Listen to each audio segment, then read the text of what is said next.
విదేశాల్లో చదవాలనుకుంటున్నారా? అయితే విదేశ్ కన్సల్ట్ ని సంప్రదించండి. అందరికీ నమస్కారం. మహావిష్ణు స్వయంభు ఆ తిరుమల కొండలపై వెంకటేశ్వర స్వామి రూపంలో వెలిసి పాపాలను కడిగేవాడు వెంకటేశ్వర స్వామి, అట్లాగే మనం ఏ కోరిక కోరినా నెరవేర్చేవాడు వెంకటేశ్వర స్వామి అని ప్రతి హిందువు నమ్ముతారు. తిరుమల తిరుపతి దేవస్థానం ప్రపంచంలోనే అత్యధిక సంఖ్యలో భక్తులు రావడం జరుగుతుంది. ప్రతిరోజు 30,000 నుండి 40,000 మంది భక్తులు దర్శించుకుంటారు.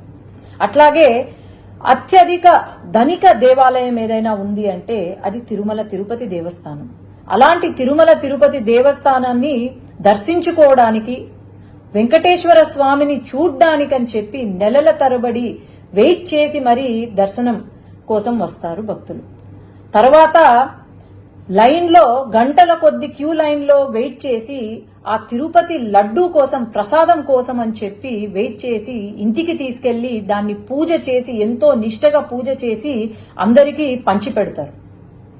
అలాంటి తిరుపతి లడ్డూలో మొన్న ఏదైతే రిజల్ట్ ల్యాబ్ టెస్ట్ ఏదైతే వచ్చిందో, మన హిందువులు గోవుని ప్రతిరోజు పూజిస్తాం.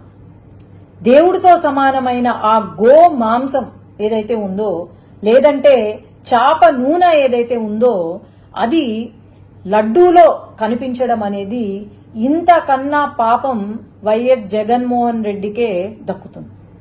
ఎందుకంటే హిందువులు కాని వాళ్ళు, అసలు హిందుత్వాన్ని నమ్మని వాళ్లను అక్కడ చైర్మన్లుగా తీసుకొచ్చి, కరుణాకర్ రెడ్డి అని చెప్పి అక్కడ చైర్మన్ గా తీసుకొచ్చి, ఆయన వెంకటేశ్వర స్వామి ఒక నల్ల రాయి అని చెప్పి, అలాగే ఆ 7 కొండలు ఎందుకు, 5 కొండలు చాలు అని చెప్పి ఒక జీవోని తీసుకొచ్చి పెట్టారు.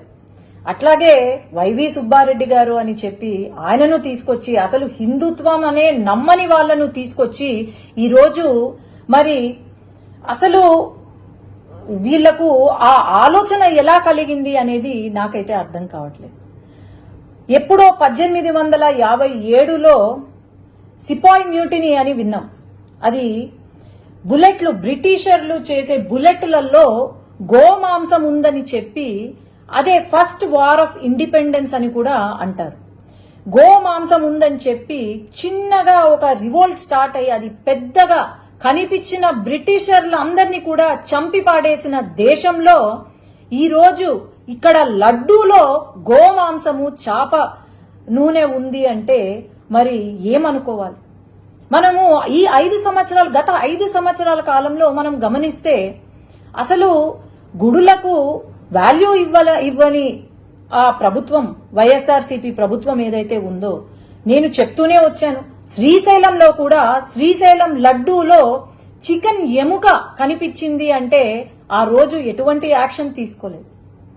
అసలు దేవాలయాలు ఎందుకున్నాయి, లేదంటే మన దేవుళ్ళు ఎందుకున్నారు ఇంకా అని అనిపిస్తుంది.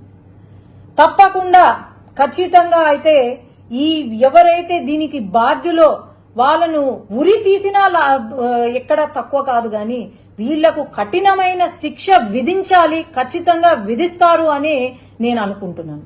సీఎం గారు వెంటనే, మన గవర్నమెంట్ ఫామ్ అయిన వెంటనే తిరుపతి లడ్డు నాణ్యత కోసం, అది చాలా చిన్న విషయం కావచ్చు గాని తిరుపతి లడ్డు నాణ్యత ఎలా ఉంది అని చెప్పి ల్యాబ్ రిపోర్ట్ కి పంపించారు అంటే ఇంతకన్నా మంచి ముఖ్యమంత్రి, మంచి పాలన ఎక్కడైనా ఉంటుందా అని నేను భావిస్తున్నాను. ఇక్కడ మటుకు ఈ హిందూ మనోభావాలు దెబ్బతీసేలాగా ఇలాంటి సిచ్యువేషన్ మనకు ప్రపంచం మొత్తము ఈ దుర్ఘటనను గమనిస్తూనే ఉంది. ఖచ్చితంగా వీళ్లకు కఠిన శిక్ష వేయవలసిందిగా నేనైతే కోరుతున్నాను. ధన్యవాదాలు.